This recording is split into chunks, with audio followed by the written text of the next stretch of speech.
botala natangisi tongo na fani boy botande na fani natangisi tongo boy na lali boy po na okoka na ngate botande na lali ki boy ti tongo ndenge tani boy ndeko na ngakuta kokite na zi fula na ngala pesi ndala likola fula oil to abati likola mbetu ndala likola fula oil vraiment boy humidité boy dans la sanité dans la place à Mimi Ba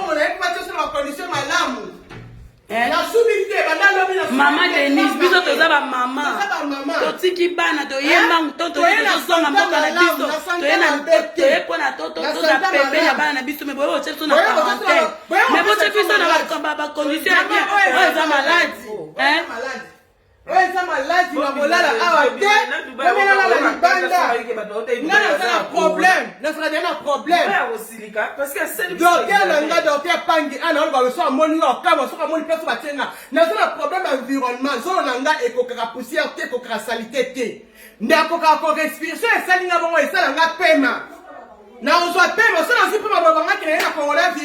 et ça, même la ndako na ngana kombo la raté na sima ngelo a poussière ke parfois solo na tchaka te po solo me ko tcha e ko tufenga pema solo humidité na kokate ani ona se sabino zone na kombo ya ko exposa déjà étouffé na ko kalsuté étouffé bandi tu as dit na koskote ba miso akomi ko kosola pona solo to so kokate bota telambe mbetu yango tala salité na mbetu. Oh, eza ko pesa biso malade. Mbetu ya bakaro. Ya karo. Tala esui. Déjà tapi ya ngobo ko mabe. Na sava mo bachi. Tala basoto osokola na ngoto ebi atate ya mbula ni.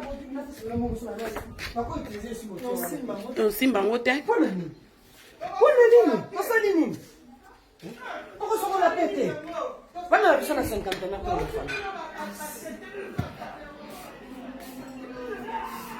Salité makasi beaucoup humidité ta place là t'as les le quoi torchon hein essuie le quoi la torchon boy au place on vend la tête t'as la salité t'as là ma chambre nyoso kabo identique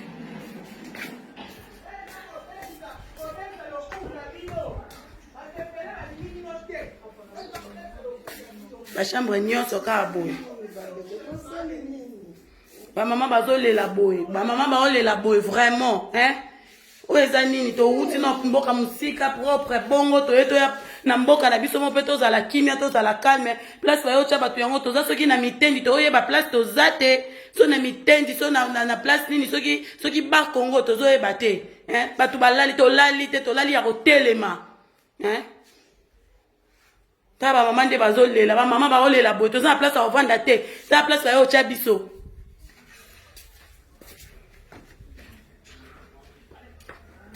Soki pesa kuzu, soki pesa nini.